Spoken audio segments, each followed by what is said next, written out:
This is the Morning Hookup on KFOR.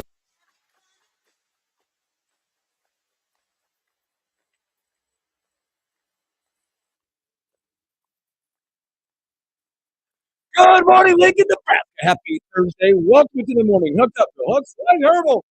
Back together, baby. Good morning.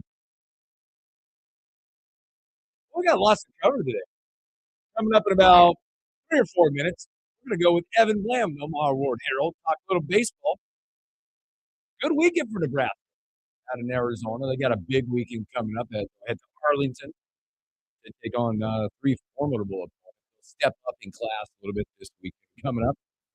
We'll jump into some Husker hoops. Give some thoughts on where they're at, where they're headed. Maybe calm the waters a little bit for everybody out there. Motzi, he's going to be a special edition today with us in hour number 2. Stories that we missed and a whole lot more. Good morning. Thank you guys for taking care of everything while I was out and about at a conference out in Scottsdale. And I'm glad you guys happy I brought today back for you. It's beautiful. It's as soon as you get back. It's ridiculous. Winter weather. It's I think you get paid back sometimes when you head out on like vacation / work. It was both. I got a lot of fun stuff in and did spend some time in some meetings, but it's like, all right, you've played enough. You had fun. Go home. Let it snow. This is your punishment for it. So be careful out today. Watch the weather. I think maybe an inch or two, maybe in Lincoln, if anything. I know our friends to the north are getting a lot more than they bargained for probably right now as it started out west. So, but be careful out there. I'm getting around noon or after that throughout the afternoon time. Latest I'm seeing is roughly that 3 o'clock window. So right before people are starting their afternoon commutes back home, picking the kids up from school. That's whenever it looks like it's about to start going down. So be careful out on the roads, especially whenever you're making that commute home from school or work. Yeah, pump the brakes a little bit. Take care of each other. Take care of yourself. So I'm happy to be back. I'll say, don't give yourself like a left the house 2 minutes too late this afternoon, and now you need to make up time on the road. Yes. Not a good day to make that happen. No. Simply put, could be blowing snow, lower visibility. Oh man, you're just drawing a pretty picture. Thank you. Yeah. Blowing snow, visibility. I will say, comparatively to an average winter, 1 to 3 inches that we may have on the ground once we wake up tomorrow, doesn't feel like much. But compared to the winter we've had this year, we've been very blessed. I talked to a lot of people when I was gone. I was out at a conference out in Scottsdale. Great weather, but some of those individuals that I talked to were talking about how's it been in Lincoln and the weather. I'm like, man, we've been blessed. I think less than 3 inches of snow. I know we're dry right now. Need a lot of precipitation out there for a lot of people in a lot of places that need it. But just hearing some of the stories of the other places, like the Nashvilles, the Arkansas, the places where these gentlemen were at or ladies were at, was like, man, I feel bad for you. Thanks for doing that for us and taking that bullet this year for us. How was it down in sunny Arizona? It was good. It was one of those. It's so wild. Like it was mid 70s, low 80s. Beautiful light winds. Again, I know it's beautiful back home as well. But no, it was great. The sun was out. I got a chance to play 1 round of golf at the stadium course in TPC. That was beautiful. The stands were still up. It's surreal to do that. Course was set up pretty hard still. Just coming like a week or so off of that. And it's an amazing also watching them tear this thing. Now we were talking to them. They said it takes about 3, just in perspective of the year, the calendar year. It takes about, they said 4. Okay. I'll probably get them backwards. Let's just say it's 4 months to get it put up. And they take it about 3.5 to get it down. Wow. So 7.5 months out of the year, that place is either putting something up or taking something down. I mean, they're everywhere. And these guys were out there just, working nonstop to take these massive structures down. So the only times of the year where they're not working would be in that summer, late May through like October range. When it's hotter than Hades in Arizona. Yes. Whenever you can't go outside between the hours of 10 a.m. and 4 p.m. Yes, that's it. Yes, that's it. Yeah. So it was cool. It was cool to be out there in the grandstands and see that. But it was nice, really nice weather. out there. I took both my boys went with me. They got a chance to jump in the pool early and things like that. And I was taking the boys to go see Husker baseball. Amazing, absolutely amazing. It was one of those times where everything mapped out just perfectly. We saw a full game and parts of another game out there. So we're gonna have Evan Bland coming up and talk about that. This Husker baseball team is going to be very interesting as we look at. We'll talk to Evan about some of the stats from the weekend: hitting, fielding, great pitching that you got out of these guys. There's a lot of promise. There's a lot of things out of week one that I took away. I wrote some notes down, seeing these guys live. I will tell you this: the thing that I noticed about a Division I baseball team and looking at just Nebraska, they are huge. Like in height, everybody's 6'3" and above. And if they're not, they're all ripped. They're just built different. Yes, I did hit the green. Yes. But again, remember when I played the golf course too, it was from a different area. It's a different area. So we're playing up, not from those big tees. It's amazing where those big tees are. We'll effort. Well, keep efforting. You're good. We'll give him a little. Him and I, yeah. But this team is built different. When you look at size and stature and just the way they do things, man, my wife even commented, man, look how big that guy is. I'm like, they're all this size, right? They're all there. I think Evan's maybe calling. They're all like this same height. I was amazed by the size and height. But again, there's a lot of great things, good things. Morning. It's the morning hookup. Who am I speaking with? Oh, look at that. Evan, I assumed it would be. If you're all Evan set, I'll get you flipped Bland. over to the board so you can hear Hooksy, and we'll get you rocking and rolling. Okay? Let's roll. Here we go. Let's bring in our guy from the Omaha World Herald, Evan Bland. Evan, happy Thursday. Yeah, it's not Victory Monday. Is this like Happy Outlook Thursday or something like that? It is. It's almost like look back, look ahead. Look back, look ahead. As we got Evan Bland on Omaha World Herald, we'll talk some baseball. Boy, Nebraska, when you look at it, you look back on that weekend in Scottsdale, I think success. 3-1 weekend. Obviously, you don't get that fourth starter in it because he's under the weather. But there was a few things I took away. And I just talked to in the first segment here about Division I baseball teams, just looking at Nebraska, they're just built different these days. All these guys, just the height and stature of them and just being ripped. That one being there, put it in perspective for myself and my boys when you look at teams these days and how they're built. Yeah, I mean, it's an older sport now, and a lot of that has to do with actually what happened out of the pandemic when Major League Baseball trimmed down the minor league system and essentially said, hey, college baseball, you guys are putting money into player development and facilities. And so, we're going to shrink the minor league system and grow the college game. And I think we've seen that. You certainly see that in Omaha in June every year. Like, these are guys that 10 years ago would have been professional players, a lot of them. And so I think Nebraska's followed that trend. Certainly they look the part even more so this year than in the past. And you're seeing pitchers throwing mid 90s, upper 90s in some cases. So yeah, this isn't even college baseball from 10 or 15 years ago. It's a tougher game. There's more analytics. It probably more closely mirrors the pro game than it did back then. It's a ton of fun to watch. Evan, I wrote down some things that I noticed this weekend, and I got a chance to watch a couple of games out there, which we'll get to and talk. It was awesome to be out in those ballparks. But we've talked about it with you before, and it was going back to the offensive production of what Nebraska needed to do. And I look at that and I go, man, they hit 370 on that weekend. But better yet, there were 18 extra base hits on the weekend. And I think when you look at that, talk about that, what that production will do for Nebraska. And again, I saw some guys that did not, stat-wise, that are going to get overlooked. Max Butenbach hit the ball hard so many times over the weekend that were either at somebody or just out, or Cole Kitchens who just laced the ball. But talk about those extra base hits and them hitting 370 on the weekend.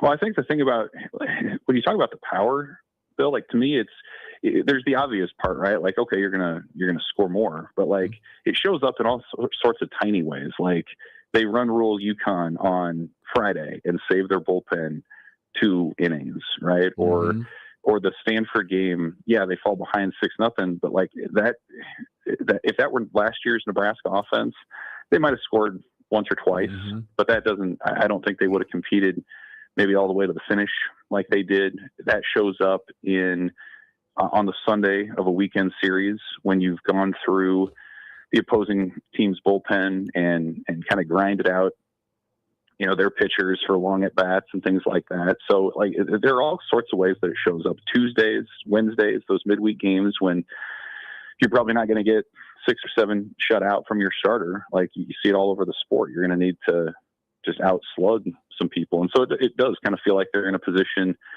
to do that. They had some of that in 23, of course, with Bryce Matthews and Max Anderson, Gabe Swanson, but this is probably a little bit of a deeper lineup that can beat you that way. I mean, from Jet Buck to Dylan Carey, Case Sanderson, Cole Kitchens, kind of on down, and other guys that have the potential that haven't shown it yet. So, and I think the other thing about like going to a power approach now is related to college baseball being that much tougher, where, it's hard when you're facing elite arms every day, and Nebraska's going to do it again this weekend. It's hard to string together 3 singles and a free pass and a wild pitch. Like sometimes you just need the one big hit to make the difference and to do the damage. And so we saw Nebraska have some of that on opening weekend. They're going to need to do it to keep up with these offenses in Arlington this weekend. And if that's something they can keep up, then that's, I think, pushing them a little bit closer to the profile of a team that can make a postseason run.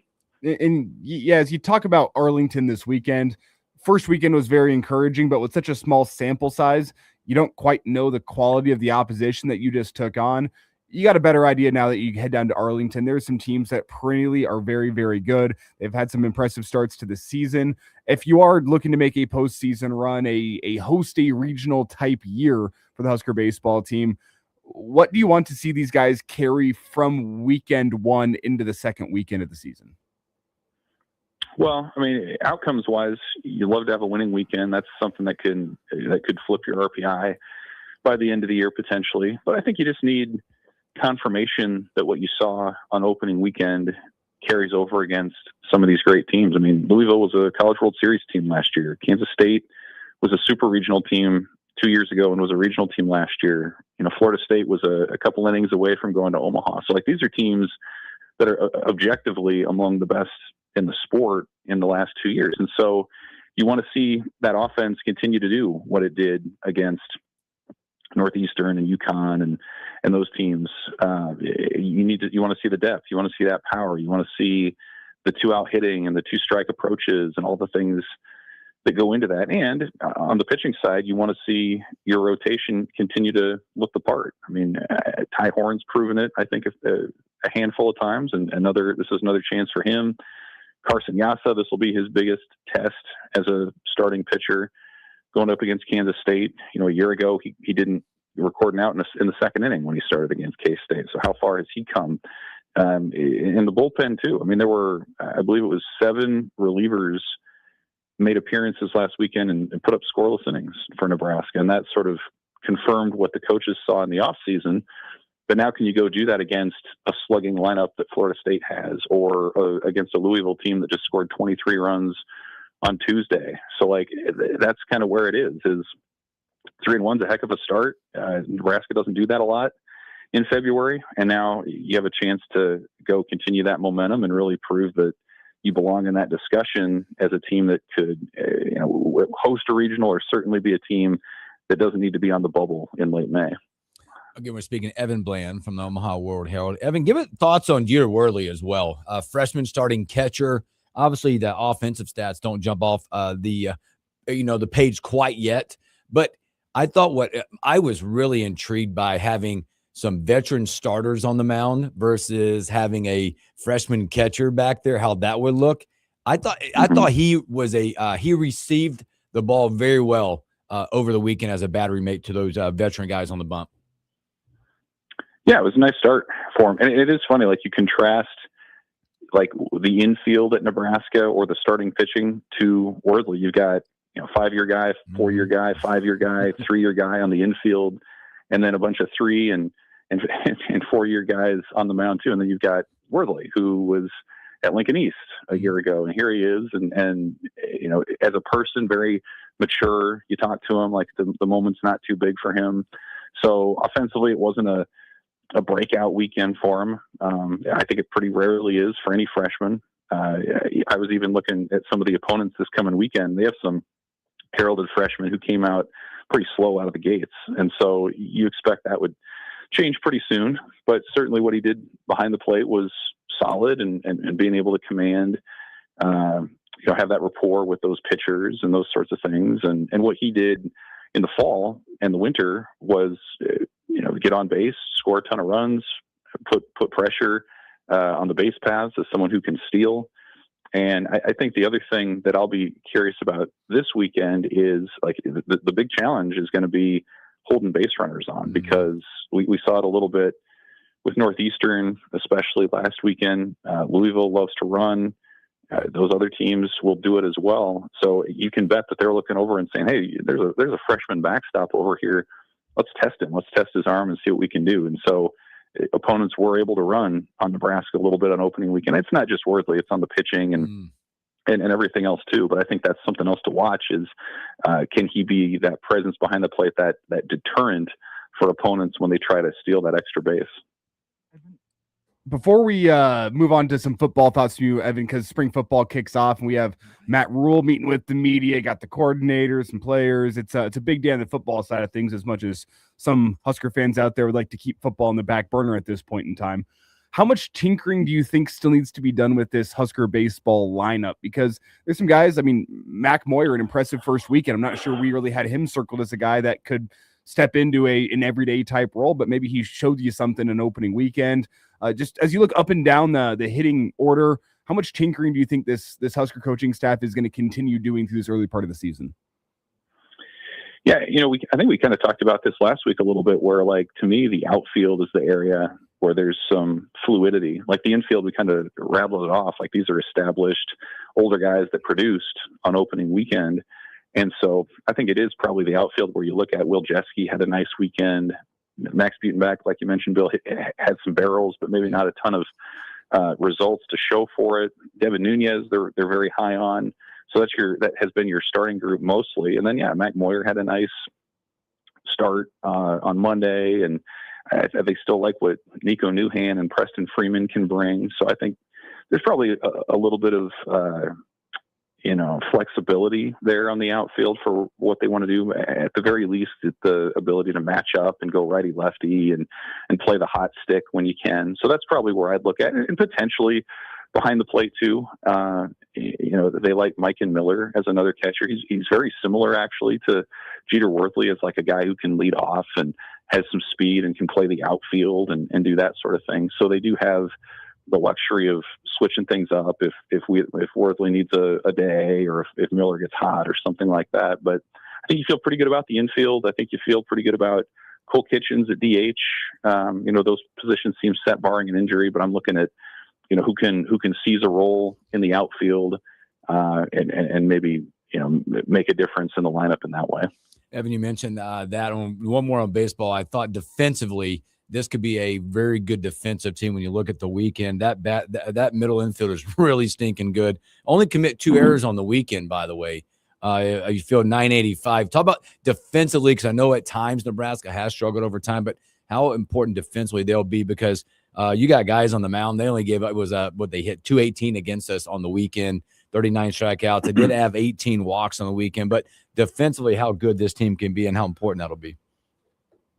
Yeah, all the Nebraska's best teams are among the better ones defensively, and usually you need that if you're not going to be a top 20 scoring offense or whatever. Like you need to be able to prevent runs if you're not scoring them in copious amounts. So it is important. And one of those injuries or errors, I should say, on the weekend was Carson Yassa on a little underhand flip that went awry, and then the other one was Jet Buck on a just kind of a routine second to first thing. So things that can be cleaned up, things that Nebraska very easily could have had a total clean sheet from 4 games. So that's important. I do think the one area I look at defensively that I'll still be curious about is center field, where you have Devin Nunez out there who made the transition from infielder. They like what he does out there. but he doesn't, in my estimation, cover ground to the degree that Robbie Bolin did or Riley Silva did.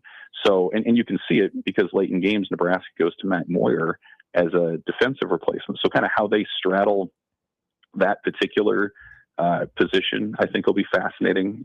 Is it a day where they need more offense? Is it a day where they feel like they need to cover more ground defensively? And maybe Matt Moyer rises up and just does it all. But I think that's the one spot that I look at too, with some curiosity to see how Nebraska plays it. You mentioned that error by Carson, and we were sitting on that baseline about 2 rows up from that, and you could see it happen in slow motion, and we went, no, when it went up. And then you thought, and I think this goes back to the offensive side too, that run comes in and scores. You think his night's over after that. Then the offense come back and put a couple up, kept him in the game. And I think the offensive side of that is important for the starting pitching because you could see him almost being like, all right, he's done. Then they put a couple more runs up, which put him back on the mound to get through that next inning or so to save the bullpen more innings. Right. Yeah. I mean, another effect of having a good offense, right? Like you give your pitcher a little bit of cushion, a little bit of chance where you don't have to be so fine on your strikes and things like that. So yeah, absolutely another example of that. Evan Bland with us here from the Omaha World Herald on the Morning Hookup. And Evan, let's shift gears here, talk some Husker football. You have a press conference coming today. Matt Rule, the coordinators, some players. Just generally speaking here, as we await spring football, what are some of the biggest questions that you have that you hope to get answered today ahead of spring practice?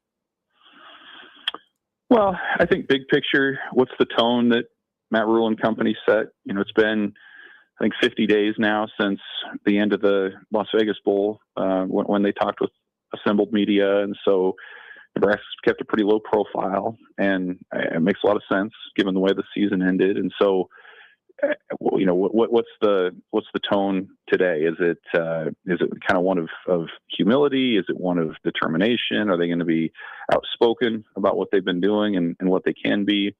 I think that's fascinating. And then, you know, a little more granular, you know, we're going to hear from Rob Orich, the new defensive coordinator, for the first time, how he talks about his defense and that 4-2-5 scheme. I think will be important in setting some expectations for this season ahead. I mean, he's had success everywhere he's been in his career. Is he going to come in and exude confidence that that's going to translate to the Big Ten? Is he going to be a little bit more hesitant or circumspect about that? You know, he's brought a couple players with him who he was with at San Diego State, a couple of assistant coaches as well. So what does that all look like? What does a 4-man front do to change the outlook of the defensive line from a 3-man front? Like, is that a booster? I think it could be for a lot of players individually, maybe in putting them in positions to succeed a little bit better.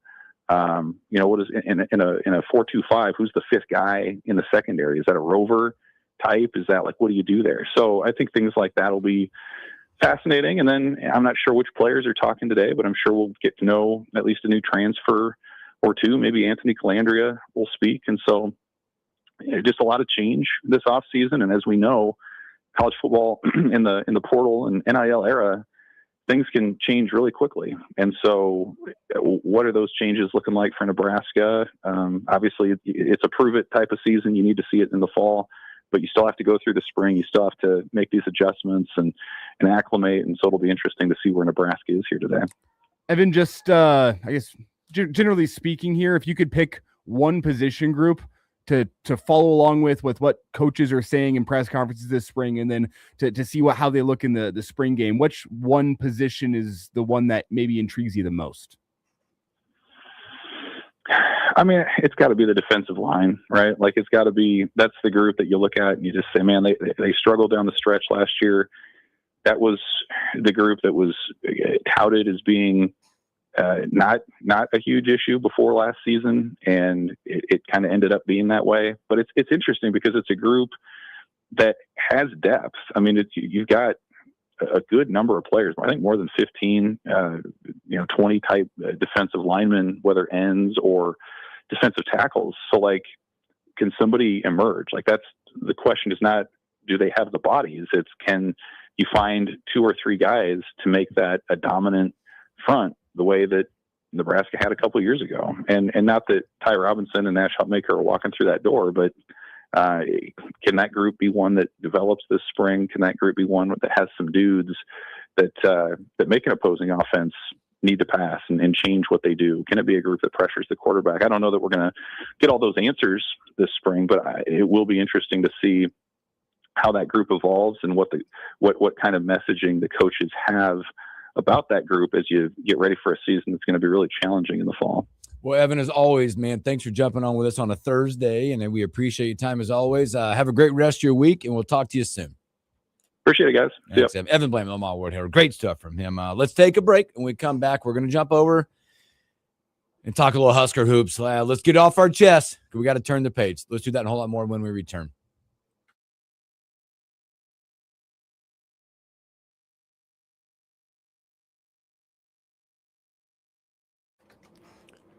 Every time I come back, I don't know. I question The chair yeah, deal. who broke this one. Schmitty. Was it one of his favorite chairs? It was the one that he sits in KFOR. Oh, Yeah, there's a wheel missing on it. uh-oh. That made him. That was probably happiness, pure bliss.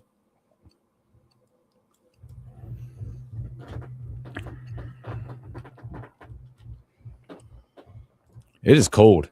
And there it is. It's beautiful in here. It's nice and it is cold in here.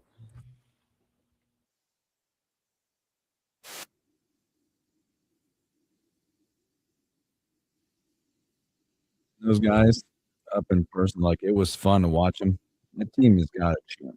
Baseball. Now, I mean, again, they were.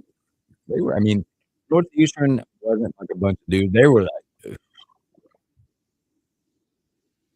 how do I put this? Northeastern was a bunch of bags. Chirpy dudes, especially when they took the lead. Chirpy.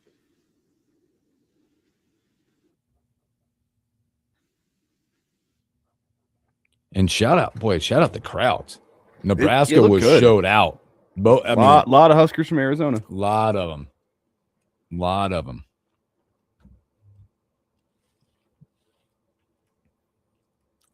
of them. And beautiful nights, too. I mean, you had temperatures when you get there just good night. Like good. It almost felt like good. You got the best of both, like some springtime feeling.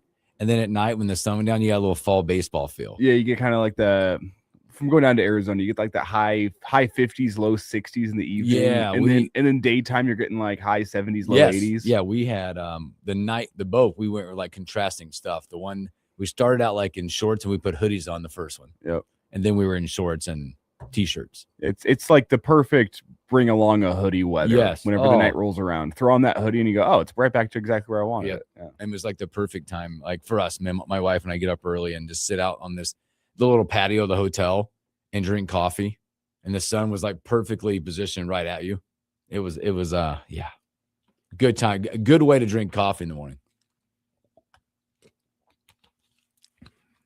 I ought to come back and be blowing 30 to 40 gusts and a 50 today. My goodness.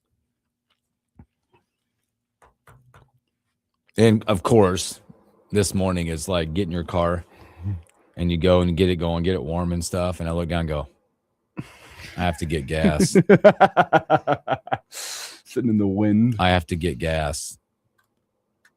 I did not. I told myself we got home. I got back into Lincoln about 3:30ish. I'm like, coming back here. All right.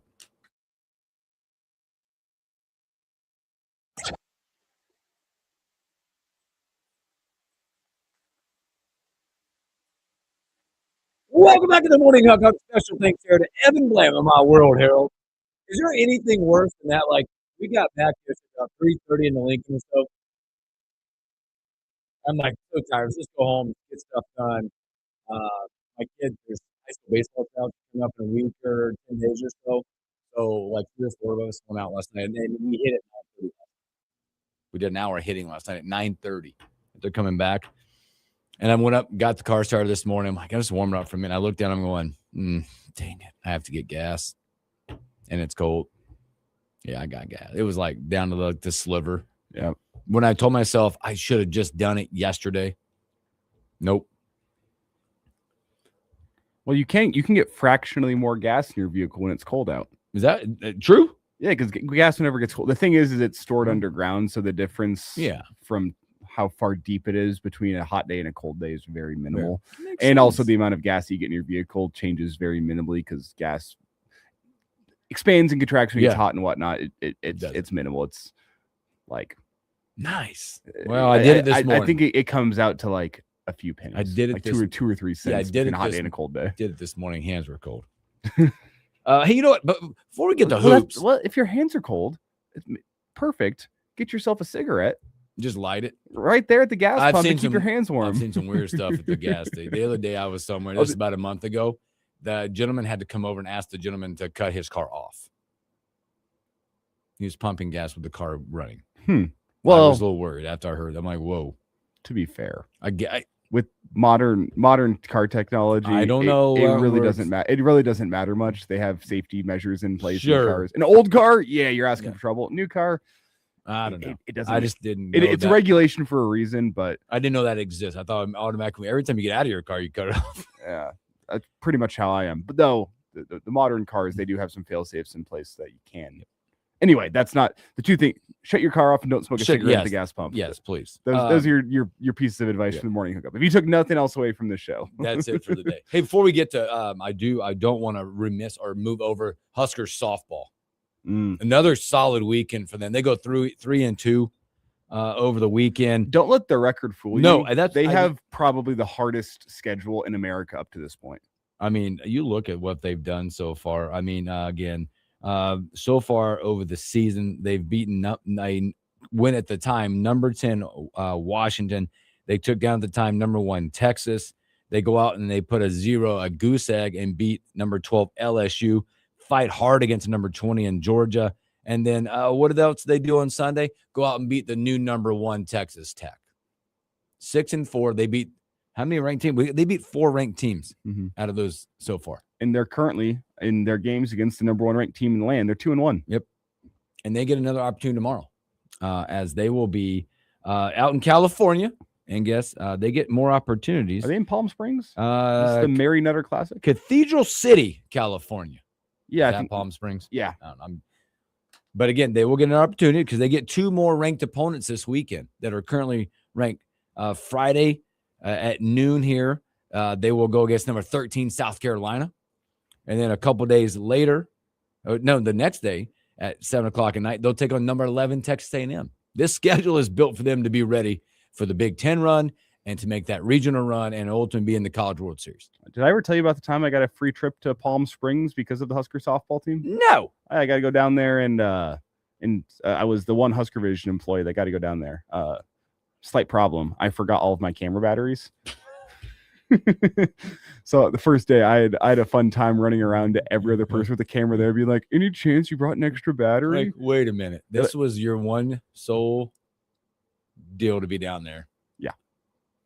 You forgot the most important tool. No, you got the camera. And I was able to borrow batteries from folks that were gracious enough. I did have to, one of the guys was like, buy me a 6-pack. And I'm done. Like, oh, I wasn't 21. I said, I'll Venmo you for a 6-pack. And he said, deal. They're like, who is this rookie from Nebraska running around? But it was great. Got the trip out to Palm Springs. They play that Mary Nutter Classic. I think, if I remember correctly, they call it the Field of Dreams. It is. Yes. Field of, yes. It's a 4-plex, and every single field is based on like architecture wise. Really? A different MLB stadium. So they got Wrigley, they got Old Yankee Stadium. And they kind of have like it's like banners that are put up in place to kind of give it that feel. Dimensions are not even close to the same, and you're sitting in there. This isn't Yankee Stadium. But just like a cool little mini architectural thing that they do. So they will kick off tomorrow. They'll be down there for I believe 4 games set down there. Another couple. But that team is, again, like you said, the record's deceiving. It says 6-4, but they'd be, I believe, 4 ranked opponents and beat number 1 twice now. This team is they're built for this, and they're what I like about what's happening there is their duo in the circle. Obviously, we know about Jordy Fromm, but their duo in the Alexis circle. Jensen, watch true out. Freshman from Gretna. Amazing. Yeah. Watch out. And their camaraderie together is something to watch. Yeah. And Jensen's she's got some fire to her game. Oh, yeah. Emotional in the circle, and she brings it. She's competitive. Yep. That's the best way to put it. I don't think she is close to what Jordy Fromm brings as a pitcher. I mean, how many times? I think that Fromm brings the experience, the pitching, side of it. Like that, the knowledge of what to throw. Them, you never see a batter look comfortable in the box against Shorty Fromm. They never know what's coming, and I think Jensen's getting there. But you can see, I mean, great fastball, got good movement on her stuff. But the main thing that she brings is you just love her competitiveness. Yep. There was a situation this weekend. They were playing when they were playing Texas Tech. She got herself into a jam. Runners on second and third in I believe it was the third inning with no one out, and she gets out of it. And you could just see how hyped up she was coming out of that circle. And you could see it in that All moment. the momentum built. She was excited for that moment. It was not one of those pitchers that you see second and third, no one out. Okay, I'm just going to take my medicine here, give up the run. She was juiced up in that situation. She embraced the moment. Yes, she did. So congrats to them as they'll continue that journey. Husker hoops. I watched. No, it's okay because I'm good with this. I am good. This team has still got stuff in front of them. I know it feels bad what just happened, that performance. They're low in, they're low in points, 52. They just have one issue. And over the time of their losses, or most of their losses, what's been the big issue? Lack of physicality. Fix it. Be physical. Lack of it. Listen, I know it feels bad. I think that loss feels worse because of the lack of it and who we lost to. That team is going to, I feel bad for the next two opponents in front of us before we head out to LA. It's a perfect timing to have two games at home where you're getting Penn State and Maryland. It's nuke time. It is absolutely. I for one was mad, and I know there's a lot of official talking. I get it. That was probably one of the worst officiated games against Nebraska. There were some on both sides too, but there were a couple that just blew my mind. But there's still a lot in front of this team in the next 5 left? Yeah, 5 left. Which you're probably going to be favoring a lot of these. Penn State, Maryland, USC, UCLA back home against Iowa. Yep. There should be a internal flame right now that is burning in their stomachs. Yep. Right now. And that game should have made them more mad afterwards to finish the stretch run. And exactly. That's one of the things I've talked about is you go on the road shorthanded, lose to Michigan. What's the feeling? Disappointment. Man, what could have been? You drop one at home to Illinois where, I mean, you were playing really well in the first half. And you kind of ran out of gas late and you say, well, Ranke still didn't have his best game. You're disappointed. The Purdue game, you make all that effort to fight all the way back and you fall just short in overtime. What's the feeling? Disappointment. What's the feeling whenever you go on the road and Iowa punks you physically? It's anger. This is the first time that I think there is good reason for this team to have a week of angry practices because they knew that what they went out and showed in Iowa City, that was not up to their level. No. And we could go through all the stats, but none of them matter to me except for the rebounding and all that. And you know what? There's one other. There were turnovers are going to happen in the game of basketball. There were sloppy turnovers from this Husker offense. And there's been some lazy passes this season. I feel like teams defensively, they've started to understand, all right, the best way to get this Nebraska basketball team out of rhythm is whoever's the ball handler is, we're going to get up in their grill. We're going to get under them. Particularly you see it with Rink and you see it with Price, where they're just getting up under them, daring them, hey, beat me off the dribble here. And what we're going to do, we're going to overplay the passing lanes. We're going to dare you to throw a lazy pass. And if you do, we're going to steal it away, get ourselves an extra possession. You've seen teams start to take advantage of that. That's where I think Nebraska needs to adjust. They need to figure out who their guy can be that, hey, if you are going to have a primary defender that is just all up in the grill of whoever the ball handler is, who can, without a screen, because they've been hedging hard on screens as well, which is hurt Nebraska, where it's like a hard hedge, then they reset and flip back defensively. Nebraska struggled with that. The easiest solution here is who do you have as a ball handler that if they're going to give you that tight man-to-man pressure defense on ball, who can go beat their man off the dribble, get to the rim, and make something happen? That's what I think this team currently lacks to go beat that style of defense, because you saw Illinois pull that out, you saw Purdue pull that out, and you've now seen Iowa pull out that same style of defense. Who is going to be that guy? You see Sam do it occasionally.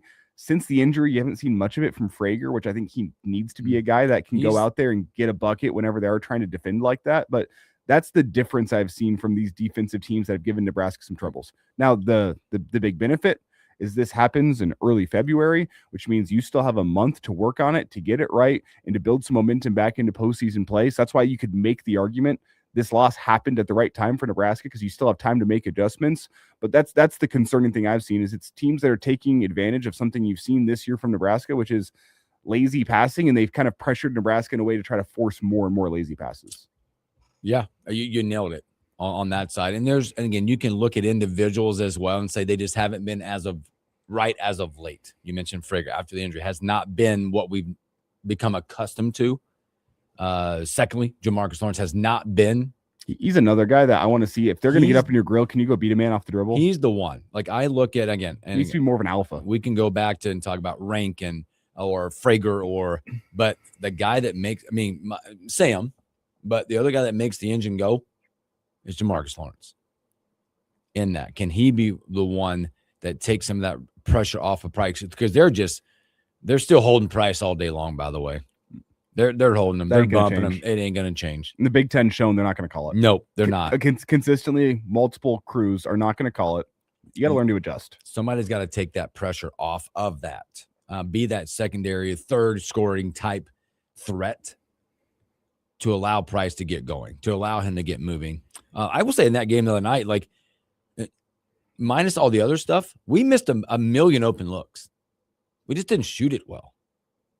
Right? We did not shoot it that great. You're 5 of 26 from 3? Was that the final stat? And how many open looks did we have in the game? How many chances to build momentum do we have when we took the lead at one point in that game? And defensively, I thought they were just fine too, minus the one kid. What do you have? 25 of their 57. Fred, thanks for slapping the phone too. Yeah. This is not sky is falling time for Husker basketball. But what this stretch has shown is there are some cracks in the armor. Luckily, you have a month here to get back into the forge and get that armor right. It's good to have a few weaknesses exposed at this point in the season. You don't want those weaknesses exposed like during the Big Ten tournament. This is the time to have it whenever you still have time to make adjustments and get yourself right. To me, it's less about the seed line right now, and I've said this a couple times now this week. It's less about the seed line and more about building tangible momentum into postseason play. Yes. If you have momentum, to me, the difference between a 4 seed and a 2 seed, even a 5 seed, it's minimal. Yep. You have a team that you should have more financial resources than. That you have played better opposition. You should be more battle tested, that team. We see upsets for a reason. It's called March Madness for a reason. Yep. But it's less about the seed line to me that Nebraska lands on and more about how much momentum do they have going into postseason play and how much confidence do they have? Because there's going to be a lot of pressure on this team, no matter who the opponent is in that round of 64. That's it. You nailed it. This is all about getting right and playing well going into the postseason. That's it. I don't care where you land on the seed line at this point. I know there was a lot of 2, 3, whatever. I don't care. I know I've looked at bracketology a little bit. Don't care. But keep the main thing. The main thing is the hay is in the barn. You have done enough this season to prove you're an NCAA tournament team. You've given yourself a chip in a chair. Yep. How do you feel? What's the feeling like going into the Big Ten tournament? What's the feeling like going into the big dance? You have all the parts that will travel to neutral sites that will win. Now it's just displaying them. Mm-hmm. Fixing the X and O, whatever that looks like. Your defensive, you've been good. That'll continue to travel. But getting it right going in, this is a good 5-game stretch for them. As you'll, like I say, you're going to welcome 2 of the bottom teams to PBA coming up. Saturday at noon? No, 1 o'clock. Saturday at 1 o'clock. That is a Tuesday at 6, I believe. You need to see in at least one, if not both these games, you need to see a 40-minute drop the hammer type performance. Yeah, and a leave no doubt, get right deal. Let's be clear. These teams, Maryland especially, but also Penn State, they're garbage. They're not good basketball teams. No. And you got one in a transition year in Maryland now. And when was the last time you saw a 40-minute performance from this Husker basketball team? It goes way back the fourth. Was it probably Michigan State? Probably last time you saw a full. I need to see in these next 2 games, one of the 2, if not both, needs to be a 40-minute go drop a nuke on them type performance where you remind everyone who Nebraska basketball is. Yep, I agree. Yeah. All right, good stuff. Let's take our final break there. We'll come back. We'll look at college basketball real quick. Whoa, if you didn't watch last night. Vandy, Mizzou. Oh, that one. And Arkansas and Alabama. Yeah, who's the guy that dropped 49? My goodness. Oh, God. I forgot his name. We'll get into that. We'll talk about the landscape of college hoops when we return.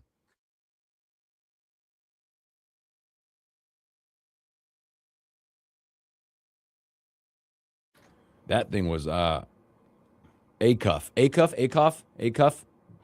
something like that. How you say his name? True freshman, right? 49, 5-5. I mean, if you look in the grand scheme of things, Nebraska got help with some of these teams that won last night. They're still sitting. That's the other thing. The analytics of this thing, they still believe in you. If you look at the net and KenPom, they're both the same. They're 11. They still believe in what you're doing. I show you my picture. I don't know if I sent to send this to you. This is the way I watched the game because I was at the awards dinner. You see this? I had that little, they gave away that little thing to put my phone on, and you can see all like the glassware and stuff. That's the way that we watched it. Did you win an award? I don't know because I wasn't paying attention. More important things to worry about. Yeah.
The double hoops.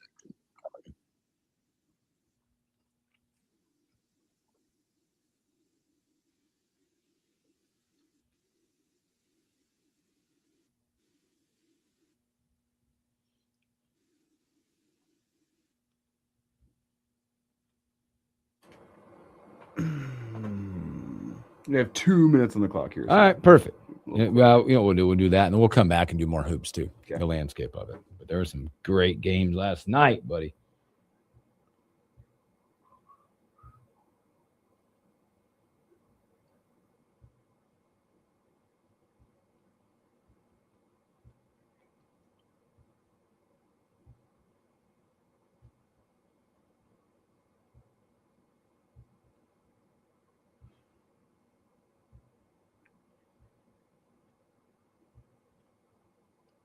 Maybe. Oh no, you know what we'll come. Yeah, we'll save that. We'll just wrap up the hour coming up. I'll tell you how I miss my calling in life. Okay. I miss my calling. We're coming back here.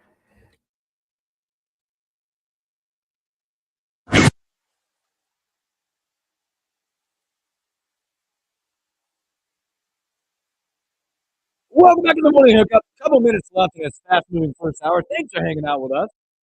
I missed my calling. I got to play TPC Scottsdale Stadium, of course. I mentioned that already, but if I would have known, I should have been a caddy, traveling caddy.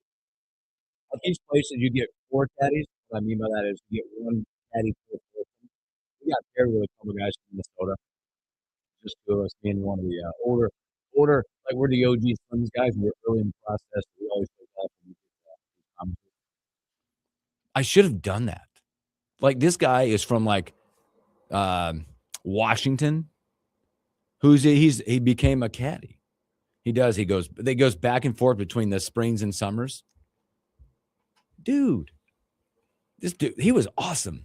Like I don't know, like he would run way ahead of us because there's 4 of us, right? I mean, a sprint and be standing in the fairway where we need to line the ball up at. And we would like try to hit it at him. Yeah. There was one of the guys behind us and in our group literally hit one like number 2. You could see it going dead right. It's like, oh my God. And you hear ding, like off the fence. He goes down and goes, safe. What? I want to do, like at a young age to do that. He's it. Oh. Yeah, we ain't doing that There it yet. is. But like, that's my calling. It's never too late to chase your dreams. I mean, Never too late. I don't know how many groups you get today, but the way we had to tip a guy like that, it might mean more that, hey, we might make more doing that than what we're doing right now, Elijah. It's a side gig. Side gig. We need a side hustle. Oh, coming up, we're going to do college hoops, moats, and a whole lot more. Sit back, relax. Elijah and I'll be right back.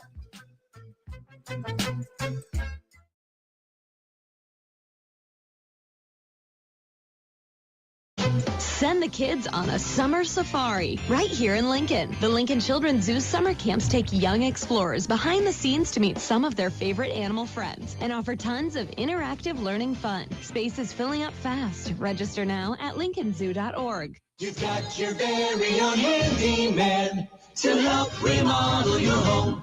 Don't miss our kitchen sink sale. Top quality brands include Blanco, Kohler, and Barclay. 30 sinks in stock and on sale at Handyman Home Remodeling Center. I was in the hospital with my son for 18 months. When he got injured, I wasn't prepared, but I knew I had to be strong. When I was told about John's injury, I was in complete shock. I just remember rushing into his room and giving him a big hug and letting him know I was there. These veterans and families are just a few of the heroes we serve at Homes for Our Troops. For thousands of severely injured veterans, everyday life is filled with barriers. It was really the little things throughout the house. Counters that you can't roll up to. How to drag my wheelchair down steps. I want to help, but he is so determined. At Homes for Our Troops, we build specially adapted custom homes with features like wheelchair access, roll-in showers, and automatic door openers that allow them to function independently and focus on their recovery and family. This house is freedom. It's hope. It's a new beginning. This house has given me my family back. To learn more, visit hfotusa.org. This is Jim Keck, minister of First Plymouth Church, inviting you to join us for a broadcast of our worship service every Sunday morning at 9 a.m. on KFOR.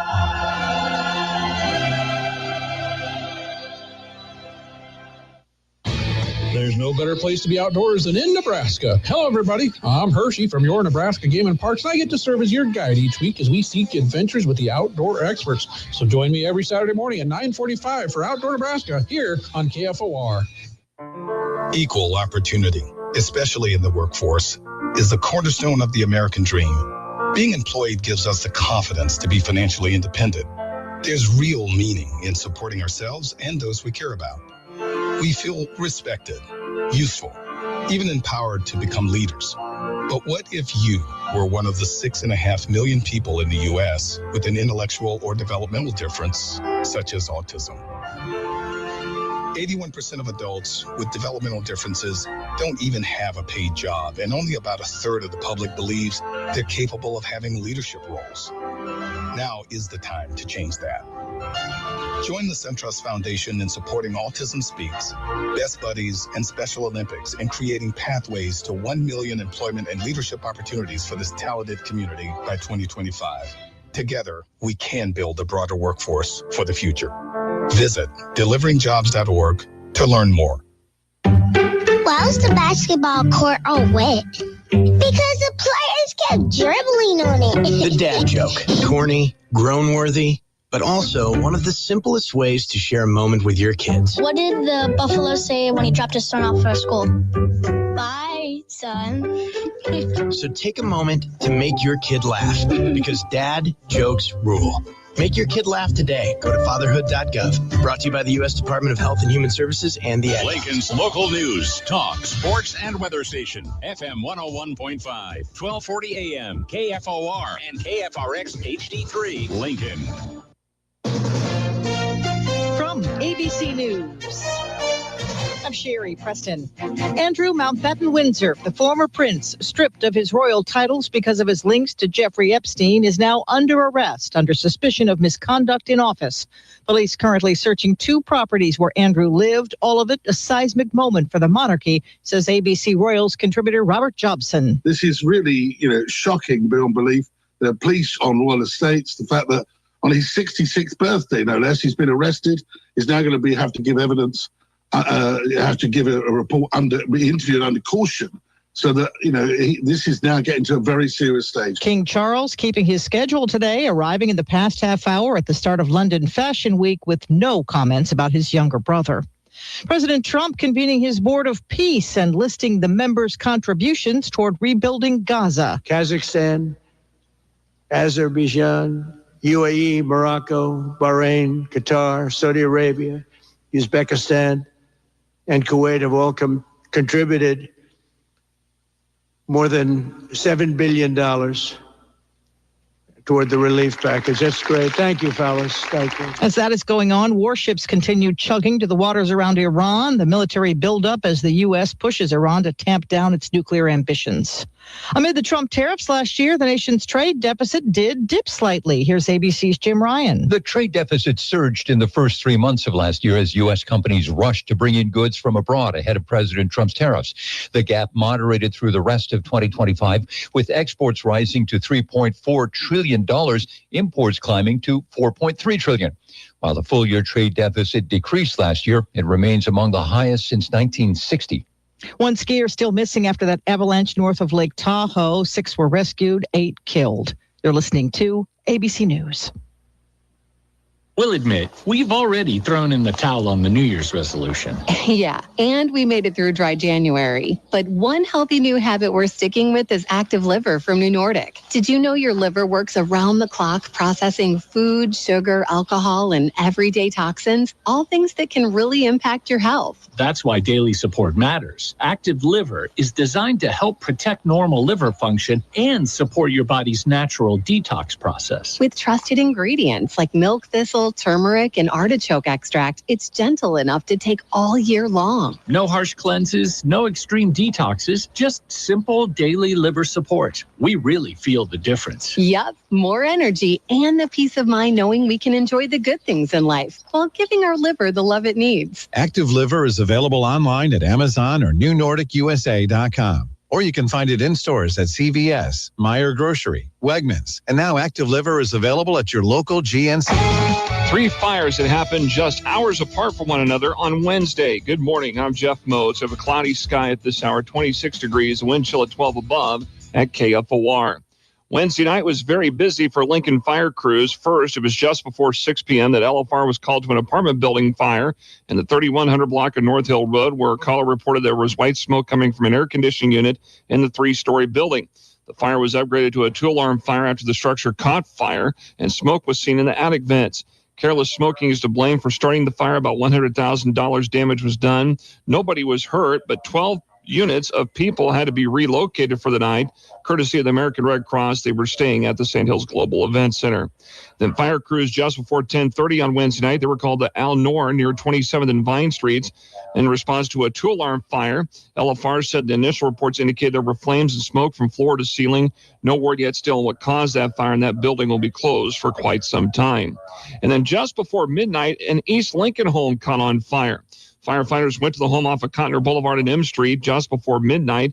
The fire was reported in a bedroom of the home. The occupants were able to be evacuated. No word yet on the cause of the fire at this time. Between 2024 and 2025, Lincoln police saw about a 26.5% drop in the number of burglaries reported. Financial loss also dropped by about 26%. And in 2025, we had a 21% clearance rate of burglaries, which is a 15-year high. LPD Public Information Manager Erica Thomas says affordable security technology is helping to deter crimes and provide evidence when it does happen.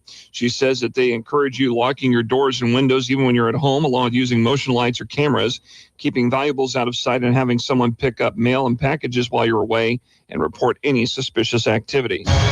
Winter weather advisory from noon today until 6 tomorrow morning. Cloudy, breezy with snow possible later today and a high of 35. I'm Jeff Modes, KFOR News. Here's a tale of Linda trying to lose weight, but the med prices she found were all over the place. Hidden fees and markups made her jaw drop low. Then she would RX. Now she no. GLP-1 subscriptions FDA approved. With clear upfront pricing. And same-day pickup. That's good RX, the no-nonsense way. Save time and money on prescriptions. Get to goodrx.com/weight loss. GoodRx is not insurance. My mother was always very active and independent, and she was familiar with her neighborhood. But one day she stopped at the stop sign for much longer than usual. She wasn't even really sure where she was at. It's important for you to talk to someone about it. I felt so much better after my son told me, Mom, we'll figure it out. When something feels different, it could be Alzheimer's. This is the Morning Hookup on KFOR.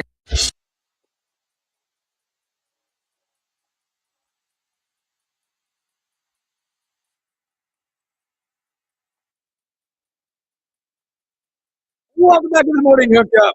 Man, we got a vibe rolling this morning. Bringing me back to my days.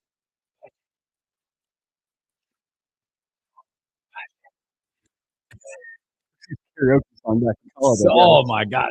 Don't get me started. Thanks for hanging out with us. Ominous Thursday out there. Ooh, baby, baby. I don't know what I didn't even talk about what I just ate. It was great. Incredible. I just was gifted. I feel like it was gifted a opportunity to eat a crepe this morning.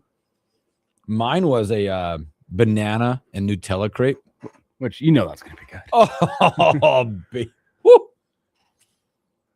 That was my my go-to snack back in the day before we had all the 7 a.m. summer lifts for high school football for 4 years, and you always did a little better with just a little something in your stomach. One banana and Nutella. That was the go-to every single morning. We had stacks of bananas and a tub of Nutella. And I sit in the kitchen with a knife and just slather the Nutella directly on the banana, knock that down, go. Banana and Nutella is a power combo. Yeah, see, I was similar to you, but I was before the Nutella craze. So you were peanut butter? Peanut butter. Yeah. Dude, I would go in and I'll still do it today. Like for a snack, I'll just go up and slice up a banana and just a peanut butter and just do bananas and peanut butter. That was phenomenal. Dude, I had a pepperoni pizza crepe. You did. I almost, I had never thought of before. No, I almost went there because I'm like, I don't know. But then I'm like, you know what? Let's get this sweet one. Because you typically, I think you think of crepes and sweet. Mm-hmm. That was delicious. Crepe Cafe, is that what it is? Crepe Cafe. Stopping in around, hanging out in there today. Yeah, big thank you, Paul. Yeah, thanks, Paul. They're a local food truck around. No plugs, but they just thank you. That's not a free plug. That's a plug for exchange. Exchange. That was yes. Give us you take this. Quid pro quo. Let it be a lesson to you all out there. Bring us some crepes or some food. We will give you a free shout out. If you want to talk to us, I mean, I don't if it's beverages or whatever. Speaking of, let's that thing is it's a free shout out morning. I don't even know what this is. But and by the way, if you get them, check those guys out. Crepes Cafe, that was awesome. We had this get dropped off in the studio a couple weeks ago. I feel like that's been a month. Has it been? I don't know. But I know what's older. These vapor cool things are way older. Oh yeah, because I bought those for Schmitty. Those had to be a year ago. Because I was coming into the station, he's like, can you grab me some cough drops on the way? And I grabbed those. You almost got his voice right. Can you grab me some cough drops? Like Al Pacino style. Chris Schmidt, can you give me some cough drops? Those have been in there since. I'll occasionally, they're still great. They still work. Let's see the expert. They might expire. It's a cough. Don't tell me. Because I'll still go occasionally grab one out of there when I need it. August of 25. Oh, that's not bad. No, it's not bad, but they are. Okay. That's how long they've been sitting here. Yeah. How long I'll say over the course of years. How long does a cough drop have to sit around to expire? Yeah, I probably bought those like 3-4 years ago. I'd still pop these puppies. It won't matter. No, but this got dropped off for us, and it was going to be the Elijah Herbal Day on KFOR because I went from the Lincoln's Morning News to hear the Morning Hookup. I'll be back this afternoon for the Average Joe Sports Show. And then it was going to be high school basketball tonight. Going to head on over to Lincoln High. That game has since been moved. Regardless, I need an extra boost of caffeine. Nebraska Company. What is that? Logo. It's called Cranium. Ooh. Cranium. Cranium. I'll read the description here for you. Yeah, please do. I mean, for you smart people listening, here you go. More than just an energy drink, it's energy drink with a purpose. A potent blend of nootropics. It delivers an unparalleled mental clarity that empowers you to conquer your day, featuring caffeine, theanine, alpha GPC, lion's mane, and myo-inositol. You should get paid to record spots. Oh, should I bring out the spot recording voice? That was really good. Yeah, do that again when you're spot recording. Yeah. Cranium. It's more than just an energy drink. It's an energy drink with a purpose. With a potent blend of nootropics, it delivers an unparalleled mental clarity that empowers you to conquer your day. I also kind of like doing the cranium. Oh boy. Cranium, more than just an energy drink. It's an energy drink with a purpose. So there you go. Saturday. A couple things to go check out. Cranium. I need that one of these days when I'm doing the news. I'm gonna just get Motzi all on a hissy and just. Yeah. You should have paired that with a crepe. Saturday. Lincoln police reported. Motzi would go insane. Can you imagine him hearing that? Him calling you right away. Elijah, what are you doing? Get called down to the office. No, he would come to yours at that point. Is your tires squealing in the parking lot? Speaking of Moats, he'll be here in about 5. I don't know, whenever he wants to come. He's going to come, and we're going to do high school hoops. He's busy tomorrow with another big interview that he'll be taking on tomorrow. But before we get back to more important things, like Moatzy and college basketball, high school hoops, we do have the question here in the stream. Did Hooksy hit the 16th green? I did. Yeah, we played it. I think it was 138 yards. Did you par it? I did par. Okay. I did par. So I played good for now. We played the appropriate tee boxes with caddy, all that good stuff. 85. The rough was tough. It was. I'd say 90% still set up from that. We heard an interesting story from our the starter. So you're on the one tee box, and again, he goes, "I want to show you guys something." And I don't know if you remember. I remember this watching that tournament when they went to the playoff. Chris Gottrop was. Everybody runs to the range because typically they go to the range, right? All these people, all the media guys are running to the range. He showed us the one tee box because they don't play one again. There was a stripe taken out of the ground about this long, like divot, one long line. He said Chris Gottrop fooled everybody, him and his caddy and one media guy. They went to the one tee box and got away from everybody. And he sat there for 15 minutes just swinging and making a divot this long to get himself to get right. Mm-hmm. But everybody else, there were 1,000 media members at the range. They're like, "Where's Gottrop at?" And he's up there by himself, him and his caddy and one camera guy. That's awesome. And they caught it, but he was like this stripe. Yeah. You said you hit an 85? 85.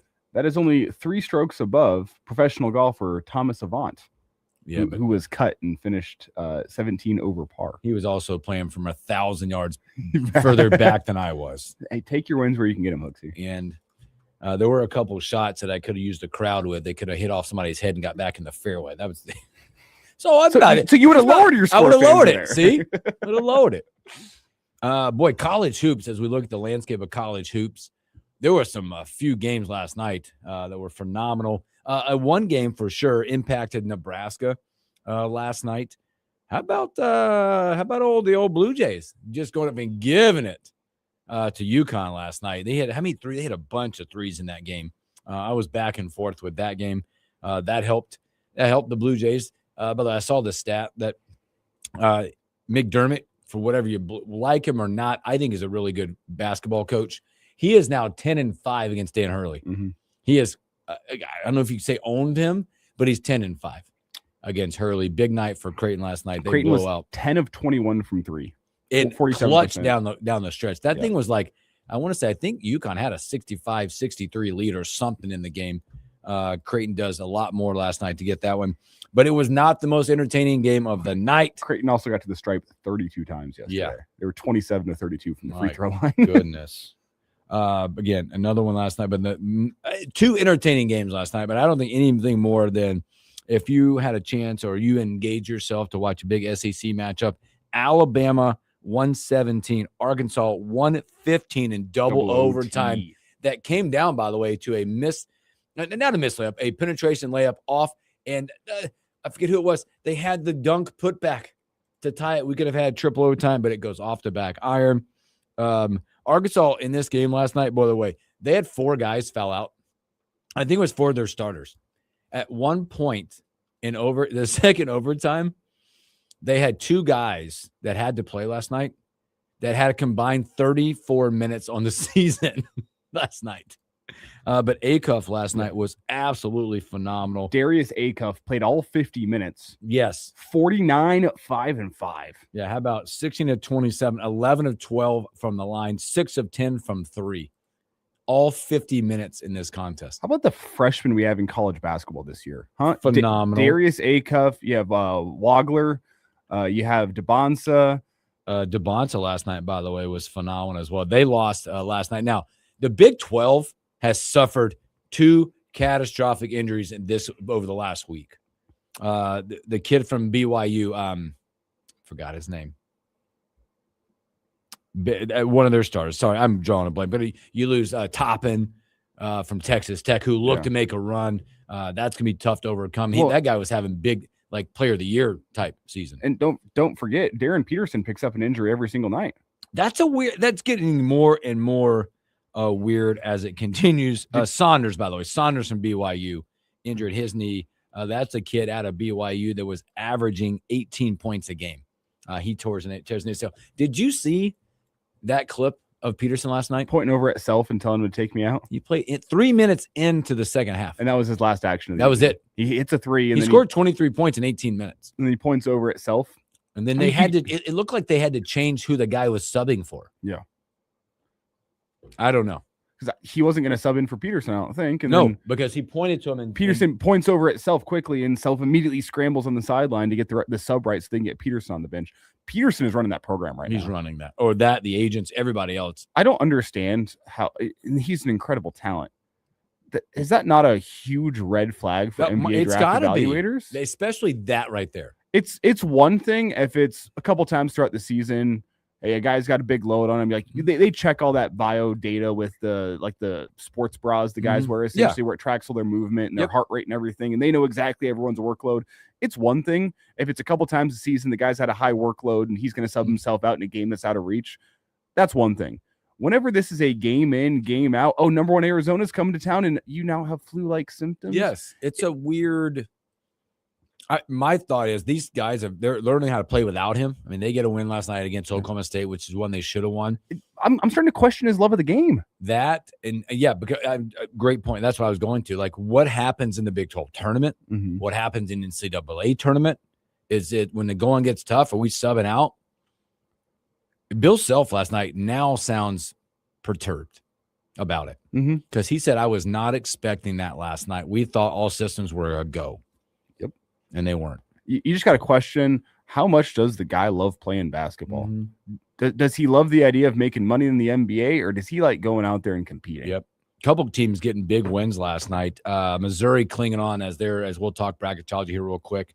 18-8 now. They get a big one last night, 81-80, which a shot that was about 2 inches away from them being buzzer beater last night. They pick up a big win. Did you see Missouri State or Mississippi State last night? I did not. Kid dropped 46 in a big win last night. He had 35 at the half. 35 at half. Let's see. That was let me see the kid's name. I just was scrolling through this. It was a phenomenal stat line last night. Here it is. Mississippi State. They beat Auburn last night, which is a big win for Mississippi State for them, but it hurt Auburn. Auburn goes to 14-12. Last night, kid Mississippi State, 15-27, 10 of 16 from 3. He goes 46-9-3 last night. That'll play. Yeah. And Motzi he puts the headset on. Well, Jeff Moat's on with us here next segment. The password to that computer is the second one down on the sticky note under the temp account. Second password down on the sticky note. Do you see it down there? Yeah. Last game, Vandy, Mizzou. Oh, a big one for huge one for Mizzou. That could be the difference between like an NIT or the Crown and the NCAA tournament. But did you see the final 2 possessions? Oh yeah, where Vandy maybe one of the best worst turnovers I've ever seen. Vandy nails a 3 to cut it to 1 with 2 seconds left. They get a steal near half court on the inbound, fires it up, rims out. That thing was close, like inches from going in. It looked like it was going down. But if you look at bracketology real quick, I don't think Lenardi's updated his, but CBS Sports now is predicting last four in after last night, Missouri. One of the last four ins right now, sitting there. Also, after that night, you're predicting now Auburn being first four out after their loss last night. They've got Nebraska sitting in the 4 spot right now in the tournament. Well, there's still a lot of movement going to happen from the bracketology standpoint. There's games this weekend. Again, we talked about this last week, what the slate starts to look like as far as movement, in the top 25. You got, us. We got a big one coming up. Creighton and St. John's coming up. What does that look like? Cincinnati, Kansas. Cincinnati might be one of the hottest teams in all of America right now. I do want to note here, this is according to Bracket Matrix, updated yesterday afternoon. Nebraska, it's a composite of 122 different brackets. Nebraska is first off in all 122. According to their averages, they are still sitting near the back end of that 3 seed line. They're currently the number 3 seed behind Kansas and Florida. There's more teams that have them, or more brackets now that have Nebraska in as a 4 seed, but pretty universally they're a 3 seed. Looks like about 7 or 8 brackets have them as a 4 out of the 122. So Nebraska still looks to be, if you're going to go averages based on all the bracketologists out there, they still seem to be on that 3 seed line. But as we talked about last hour, Hooksy, I care less about the seed right now and care more about how it looks getting into postseason. Absolutely. So, all right, good stuff. We'll continue to monitor and watch as bracketology is ever changing in the landscape of college basketball. And that's it. Let's take a break. Let's come back with the Almanac. Jeff Moats.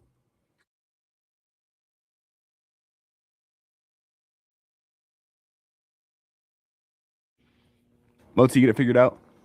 Yeah, I just need the link. You should be able to open up StreamYard on the Chrome in there. Oh, I logged into my email. Why didn't you log in on the Temp account? What's the password? Well, I don't know. I'm logged into the computer on the Temp account. Baby, it's a boy. I'm logged in as a guest. You're not on my email. Oh, I see on the Google Chrome. I see. Yes. The link's been sent. Okay. Bueller. It'll get there.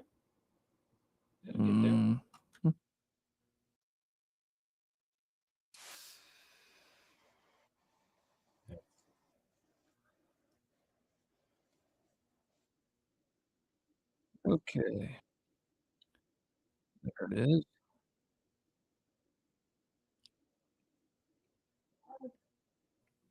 What's wrong? Oh, just reading maybe this. Nebraska running back commit setting up an Alabama visit. Which one? Amir Brown. Oh, yeah. Fine, whatever. Well, it's a long way till signing day. Yep. It's a long way to the top if you want to rock and roll. It's a long way to the top if you want to rock and roll. It's been karaoke day on here.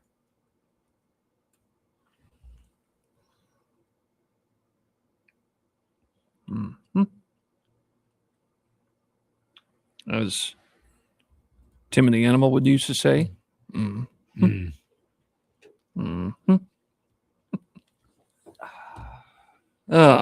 right, there we are. Hey. It was a big win for the Hilltoppers last night out of UConn. Just mentioned that one. We want them to keep winning. That keeps that resume in Nebraska good. See, that's something that a lot of people don't understand. You need teams like that to win to improve your resume. Every one of them. I had a colleague of mine, of ours, actually earlier in the Big East season when they went to Villanova and went out there. I said, that's a huge win. And he replied with, meh. I said, you know what? For your team, you need them to win like that. You got to be right now in this landscape pulling for the Creightons of the world. You're going to be pulling like you look at Wisconsin, Creighton, Ohio State, yep, New Mexico, who's on like right now. He's not updated, but as of last update with Lenardi, Ohio State on the outside, New Mexico on the outside. You want them to keep winning. Oklahoma.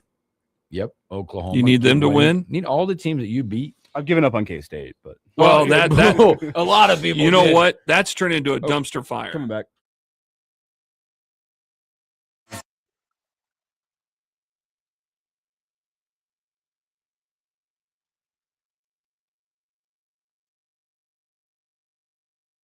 Welcome back in the morning hookup. Well, when the weather's not great outside, it feels good in here. Look, you do yourself a favor too. If you haven't seen it, they're still in there. What about? Go get a crate. They're still in there. Woo-wee. I've been busy this morning. But that's what you need. You need fuel. You know, you would think a man of my stature, I'd be one of the first people there, but I've been so busy.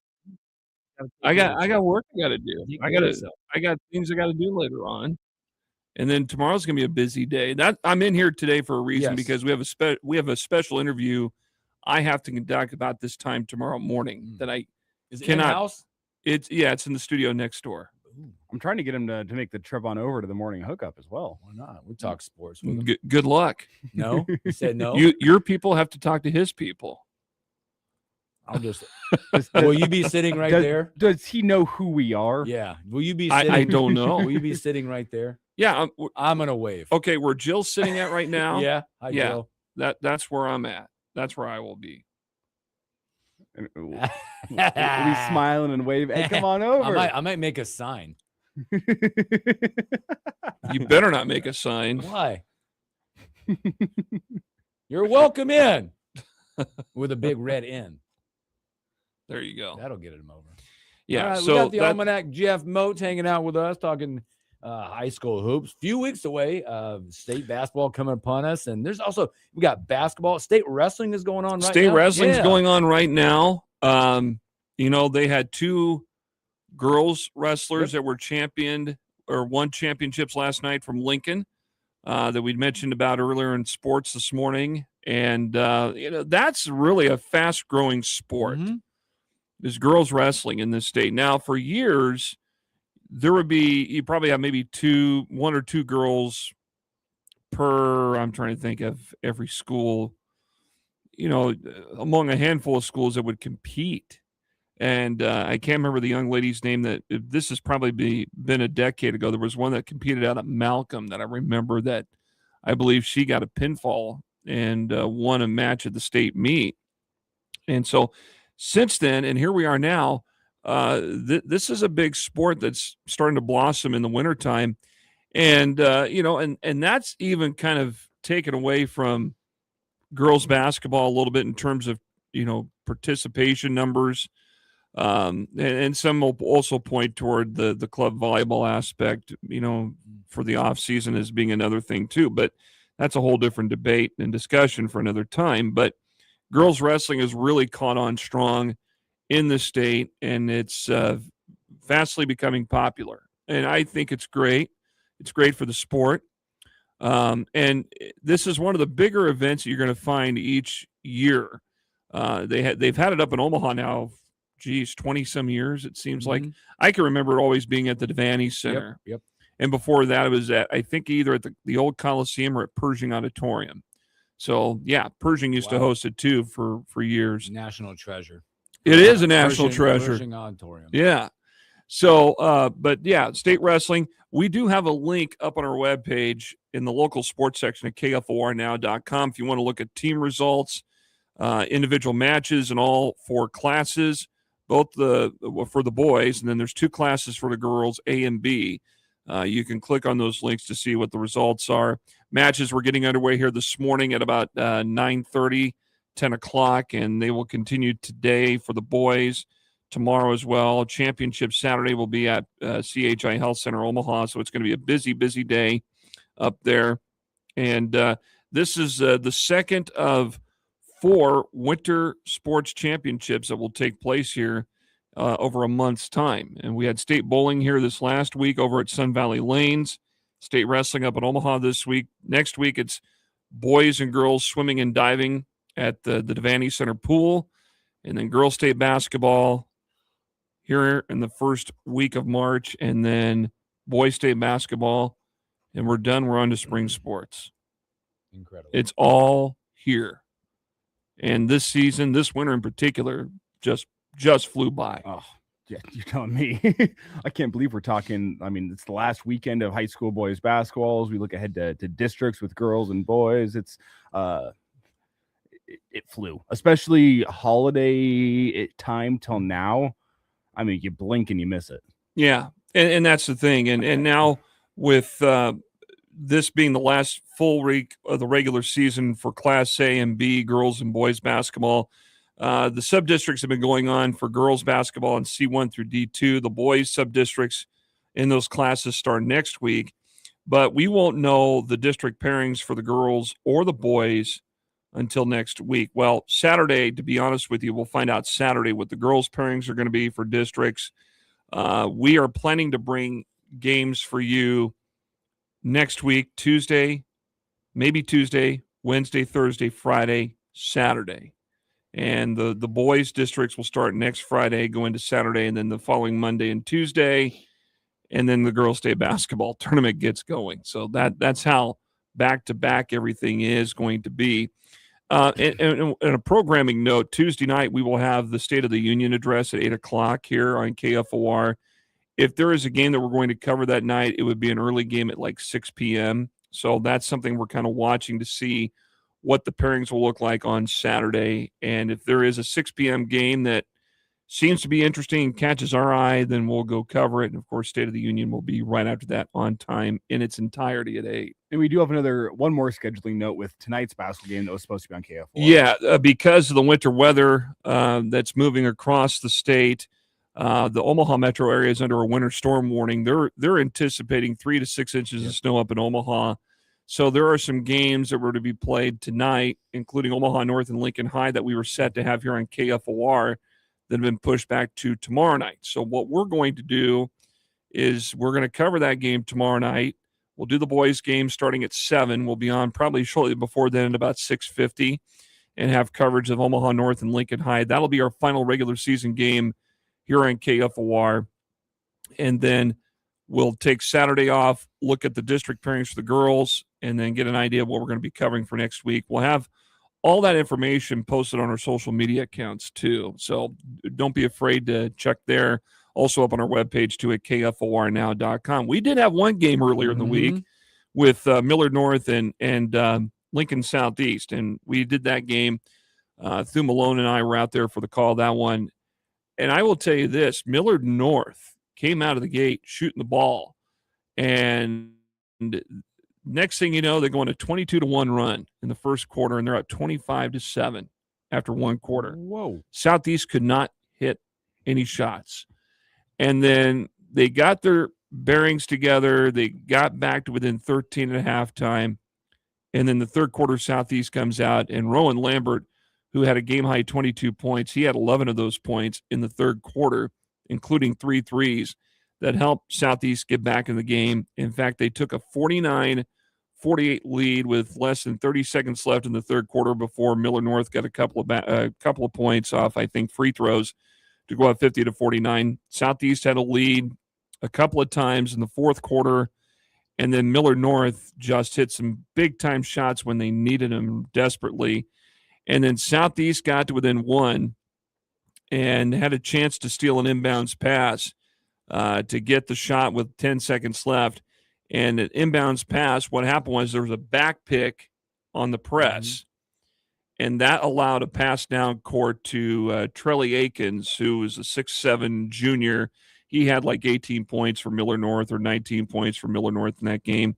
But he got the pass. He went down for a two-hand dunk, and that gave him ultimately the victory at 68-65. But I was impressed with Millard North with their length, their capability of attacking the basket, and also hitting the outside shot. They got some guys, doesn't matter how big or tall or small they are, they can shoot the rock from anywhere on the floor, and they can connect. Southeast had a great comeback on senior night. Unfortunately, just came up short, but a tough one for Southeast. They fall to 12-9, and now they go into a situation where you got to win out whatever game you got left on the schedule. I think it's tomorrow night, and they're up at Omaha, I believe. I don't have the schedule in front of me, but this is at a point now where Southeast, what we thought in early January could be a team that would host a district, they're going to be on the road now. You're essentially going to have 2 teams from Lincoln that are going to sit in a spot where they're going to host district tournaments, and that's Southwest and North Star right now. But those 2 teams, I know it hasn't been as dominant as of late as it was to start the season, especially for Southwest, but still 2 teams that if I were to put my money on it right now. I bet we'll see them at Pinnacle Bank Arena here in a couple weeks. It would not surprise me either, Elijah. And if you were to pick the district tournaments today, here are the host schools in this particular order from top to bottom: Bellevue West, Omaha West Side, Southwest, Creighton Prep, Miller North, Lincoln North Star, Papillion La Vista South. I mean, those are all teams that are going to be really, really tough to get out of the state tournament field. And then the teams on the outside looking in from a host perspective would be Omaha Central, Papillion La Vista, Lincoln Southeast, and Lincoln East. And this is a team that we have not talked a lot about. They're pretty. They have some young, exciting talent that comes off the bench for them. Pretty senior laden at the top, and we got to see them. The first game of the year this year on KFOR was between Lincoln East and Lincoln North Star, and we got to see that one. And that East team, what's the right way to put it? They just played like a mature basketball team. They did. Yeah. And in fact, I did their game with Southeast in December, and they went into a zone in the half court, and it threw Southeast off. And East was able to capitalize. East had a first half lead before Southeast rallied back to win it. So East is a team that, again, 14-8. Did you think 14-8 would be the record that they have right now? I didn't think that'd be the case. I thought they'd be right above 500. But 14-8 is still a respectable record. Well, and look at this stretch they've had to close the season here to put themselves into hosting conversation. They've rolled off 7 straight victories. Yeah, and that's huge for them. They could be a team that could be looking for a big bid into March as well. A game that could be huge. They'll probably still need some help, but they closed their season. It was supposed to be tonight, and I don't think they'll play it because it was up in Omaha. They were supposed to play at Omaha West Side tonight. Yeah, and that for that game at West Side could be a trap game for West Side. But West Side's very talented too. You've seen them against Southwest earlier in the season, Elijah. Broken rim and all, by the way, in that game at Southwest. But on the girls' side, I know we've talked a lot about Lincoln North Star. If you pick the district tournament sites that would be hosting right now, top to bottom, North Star would be at the forefront, then Omaha North, who handed North Star their only loss of the season, then Kearney, Millard West, West Side, Omaha Westview, and Lincoln Southwest. So again, North Star and Southwest right there hosting district tournaments and in spots to where, again, if you had the final district pairing set and ready to go, if any one of those teams were to get beat, those top 7, one of those teams could get the wild card. So you have to hope for everybody above you, if you're Southwest or anybody else, to lose to get a wild, or if you get beat, to win, for you to get into the state tournament. And of course, North Star, if they play their cards right and they get beat, they're going to get in automatically either way. I was just going to ask you that. Obviously, you just mentioned Lincoln East playing well. I'm big on teams in basketball, especially playing well going into postseason. You mentioned East on a 7-game winning streak. Are there other teams out there minus those top-end teams that you'll be watching maybe to pull something off? From around here, Lincoln High, I think, is a team to keep an eye on. And for Lincoln High, I think it comes down to, who's got the better hand shooting the ball. Russell Rux is a kid I've been impressed with. Brady Nick's a kid that they like to go to.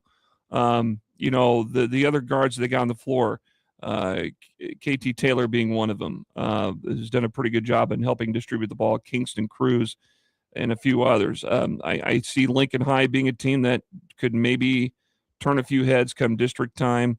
And they have just kind of that really high intensity. They play 8-9 guys. There's not much drop off whenever they go to their bench in terms of defensive intensity. There's a team that I think once postseason play rolls around, they can really pressure some teams with how much intensity they bring on that defensive end. Go full court anytime they make a bucket. If you look at Class B, as we transition over there on the boys' side, Scott and Norris, Scotts Bluff, Roncalli, Wahoo, Elkhorn North, Aurora, Gretna East are your top 8 right there. Now, the difference is there's no wild card system anymore in Class B or the lower classes, and it's still in Class A. So you have the sub-districts or the sub-state, and then you got the district finals.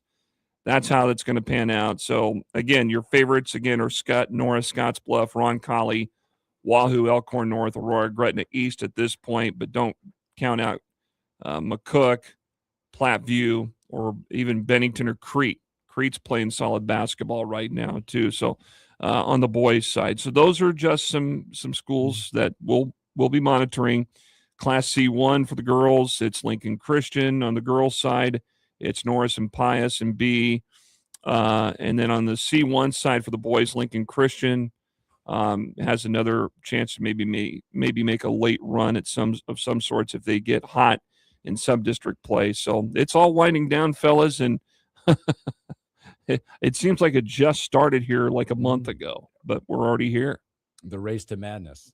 Yeah, exactly. So, but yeah, it should be fun. I think this year's state tournament, whoever gets there, I'm hoping it's going to be really fun to watch. It feels to me like a pretty wide open field this year. You don't have in Class A, it is. Yeah, you don't have your Bellevue West or Millard North that you're just all right. They'll be in the state. They're going to play again, yeah. But I think a lot of that was the anticipation of local being in Lincoln. This has been a big year for Lincoln basketball. Mm-hmm. You know, they've had some great crowds at games. I think the biggest by far has been the sellout that they had at Southeast in early January with Southwest. I think that was the one that took the big prize. But still, the attendance for all the city games this year, no matter where they've been, has been tremendous. And I mean, that's a credit to the schools. That's a credit to the fan bases.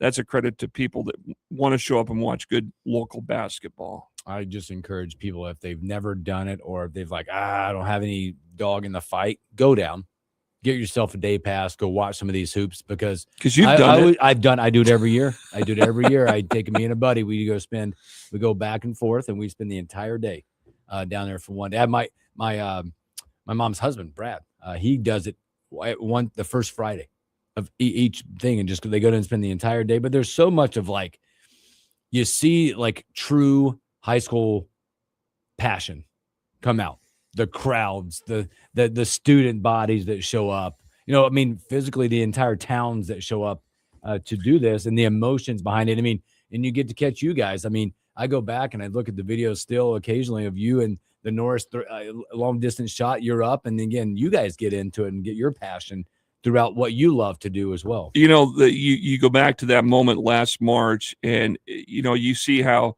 if you go to a Nebraska game, you see how Kent Pavelka gets animated down there and his broadcast location. That was Tim Bob Kitzmiller and I that afternoon with Norris and Pius. I mean, there's times we've done that in other games too. It's either been Tim Bob, myself, John Harris, or, I think Schmitty, does he get a little bit animated like that? I don't think he does too much. Depends on the moment, but it's hard to not get animated whenever you get, as Hooksy said, the fan bases and the student sections that you'll get energy. And I will also just encourage you, if you haven't, not just focus on PBA, go watch a high school hoops game of some of the, the lower class, we're going to call them, of high school hoops at Devaney. Those are fun. Those are fun games. In fact, the students are right behind us on press row. Yeah. I mean, they're on top of you. What was it? A few years ago, we did a Waverly and Omaha Roncalli game at the state tournament, and they had those big blow-up, what do they call them, fat heads or whatever, of the kids. Oh, yeah, the big cardboard cutouts. Yeah, the big cardboard. There was one that was hoisted right behind John and I. We're down there, and a friend of mine, former sportscaster on Omaha, who's no longer with us, he and his wife were there, and it was their granddaughter that held up the sign, and her boyfriend was on the basketball team for Roncalli and shared it to me. It was just a funny moment because you see these students, cheering, and then she's holding up this big fat head of her boyfriend at the time. And here we are, we're just la-di-da sitting down press row doing our job. So that's the beauty of it. Hooksy, this year, let's bring the big blow-ups of, we'll get Motzi, we'll get a Schmitty, and we'll be just holding those up in the crowd. Oh my gosh, if you guys do that. Fan clubs. I'm in. You just planted the seed there, Elijah. I mean, let's highlight the best in the business. Let's rock it. We'll get to Kinko's. I guess it's not called that anymore, but it'd be FedEx Kinko's. I think isn't it just FedEx Office now? I think they dropped the Kinko's moniker altogether. At the end of the day, you're on to something. Yeah, we'll talk. So my people will talk to your people. Yeah. And then we'll talk to Mozi's special guest people. Yes. Yeah. So no question this week. I take it because we don't have YZ today. Oh, let me. I'm on the broken chair. I just figured that out, by the way. Don't go that way. I'm sitting. Oh, the broken one got moved in here. Yeah. Yes. I'm broken chair. I know nothing. Yeah. We got to the bottom of it. I know nothing. We got to the bottom. It is not Elijah this time that planted the chair. Again, he's looking up a question for you tomorrow night. Tomorrow night, no game tonight. No game tonight. We're planning to bring you Omaha North and Lincoln High tomorrow night. We'll be on at about 6:50, and it'll be me filling in for Justice. Justice was supposed to do the game tonight. Unfortunately, he won't be able to do it tomorrow night, so I'll step in and do it. And we'll have it here on KFOR, brought to you by the KFOR Sportscasters Club, and then we'll release district information once we find out on Saturday, and we'll get it out on our social media accounts and up on our webpage too, and let you know what we're going to be doing for next week. Awesome. Here we go. Here's a question for you. This comes from the year 1974. As we talk the madness that could be coming to the Devaney and to the Pinnacle Bank Arena, sometimes something that everyone loves is free basketball. Whenever you get those moments, and this does not come from a state tournament game, I don't believe, but Motzi, do you know the record for most overtime periods in one Nebraska high school basketball game? Woo! Both how many it was and what two teams were competing. All right, so you said 1974. There's 4 other games that are tied for second place, but there's one game that stands above the rest. 1974. Give me a class. I believe it is D1. Well, it would have been D back then. Oh, yeah. I'm going to say it was Howells. I would say I believe this is actually Class C. Class C. Okay. Geographics. Give me a geographic. We're talking one of the teams northern part of the state. I do not know about the other team. I'm not sure if it's still an active high school.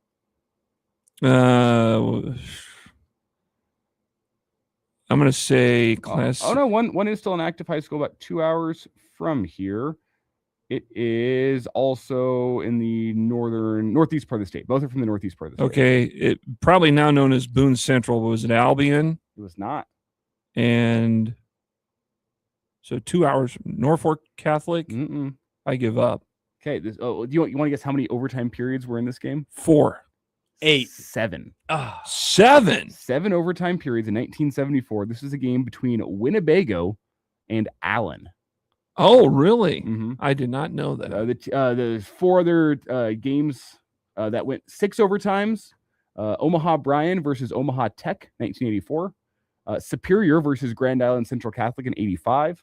Superior again versus Southern Valley in 2003. And then Wayne against Columbus Lakeview in 1986. Okay. But yes, 7 overtime periods in 7 1974 between overtimes Winnebago and Allen. In 1974. Wow. You learn something new every day, right? That's crazy. Well, there you go. The Almanac, Jeff Moats, bringing it to you. High school sports as we are on the march to madness coming up in the state of Nebraska. Moats, thank you. You bet. And an early happy sports weekend to both of you. It was the Almanac, Jeff Moats. Hey, be sure to wave tomorrow. We'll take a break, come back with stories that we missed.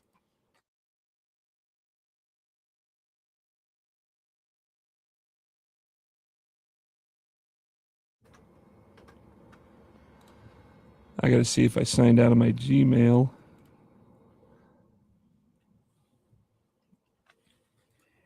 No, I think I did. Okay. All right, fellas. Thank you again. Thank you, Motsy. Can you unplug you headphones? Thank you. There you go, sir. Yep. That's a great little story there.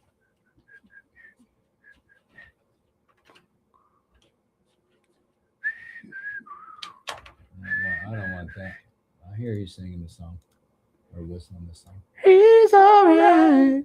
He's all right. Is Mochi just not a national treasure? Seriously.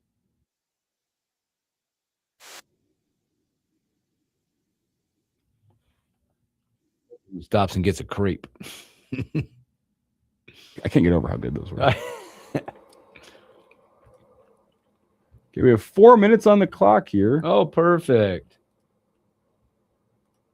We've done well today.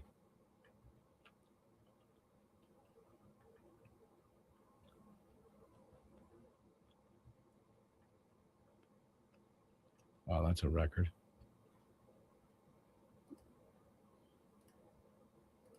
And we're all set to go here. I can't believe that's what it's over. Wow. It's this corner.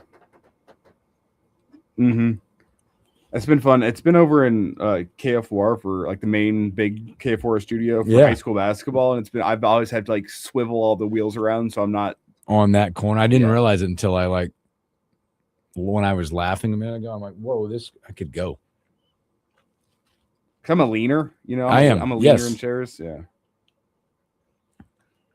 Were you a leaner back in like elementary school whenever you got those chairs? Did you have the desk chairs always? Yeah, but I'm always like this of some sorts on a chair. See, I was a big I'm a you know how some people are like whenever you have like just the 4-legged chairs back in school, they'd lean back into them. Yep. Teachers wanted to murder us anytime we did that. Liability, some kid will just like fall over, bust their head open, out of lawsuit. I'm a leaner. I was always a forward leaner.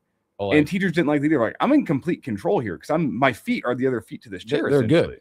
Yeah, there's 6 of these things. I was a forward, and I'm not sure why I was a forward leaner, but I was. And teachers didn't like that either. And I always used to be like, well, who? Yeah, I'm a lean on who's the in wall. danger here? I'm a lean on the wall guy. I'm like stability. Big lounger. Yes. Like put my feet up when I sit down. That's why I don't like to, if I'm taking trips, like I'm blessed, like if I fly an airplane by myself,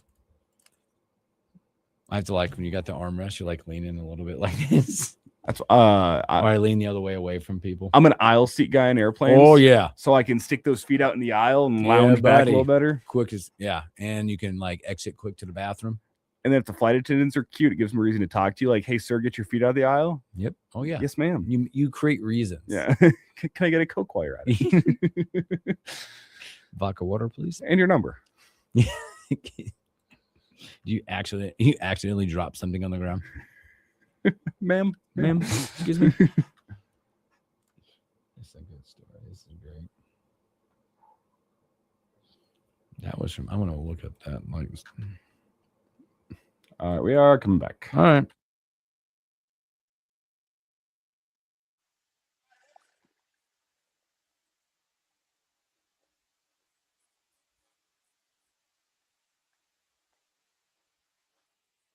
Welcome back in the morning. Hookup. Special thanks here to the Almanac Jeff Moats. 2 moments left to hang out. Let's do stories that we missed. Yeah, you can. You can do it from here. You did. The stories we missed. The morning hookup. This is a great story last night. It's a basketball game. Murray State, Illinois State. Okay. Their coach, they got a big win last night. And again, probably don't, whatever it is. This Mason Clabo that plays for them last night, you're like, well, he had 8 points and some change. This is how small town basketball works, folks. He subbed out last night. He had to run. He forgot his inhaler in his dorm room. You know what he did? Ran back to his dorm room. Full uniform and all to retrieve it, and almost made it back to check in before halftime. Did you get a ride? If he's dealing with asthma complications. Did they not have a guy trainer that could go get it? He ran. He said he made it back quick. We could have subbed him back in before the end of the half. He had to run, subbed out, ran all the way back to the dorm. Guys, he ran back and was like, "Coach, I'm ready to go." Team guy. That's a glue guy. That's a glue guy right there. Hooksy, I saw this on social media last night. I posted about it. Apparently, it's not just one spot, but I saw one spot in particular.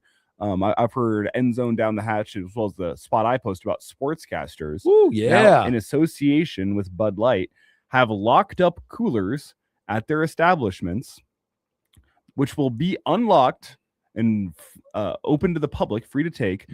Bud Lights, should Nebraska win their first NCAA tournament game this year. Let's go. I saw you post that. So there's chains and padlocks on, but apparently they get unlocked, opened up, and you can come and take a free beer at these locations should Nebraska win their first NCAA tournament game this year. They got big chains around that thing too. I haven't seen that. I remember they did this in Cleveland whenever the Browns were going through their horrible season. And it was if the Browns win a game, you'll unlock the Bud Light coolers and everyone gets a free beer. They did in fact carry, or I guess that one did come to fruition. They did carry through on that. So we'll see if Nebraska wins that first tournament game. We could be getting some free beers for Lincolnites. And that's all before John Rothstein comes to town. There's a record jersey sold for a rookie out there. Did you see this? I did not. Cooper Flagg's jersey, by the way, in his first the jersey worn by Cooper Flagg in the first half of his NBA debut was sold privately by Sotheby's, and it's a record for his collection. It's probably over $1 million. It's $1 million. Wow, $1 million jersey for just the first half of the jersey. The previous record sold at auctions was worn in the second half of the NBA debut of Victor Wembanyama for $762,000. That's a big step up. It's a big step up. $1 million jersey, privately sold.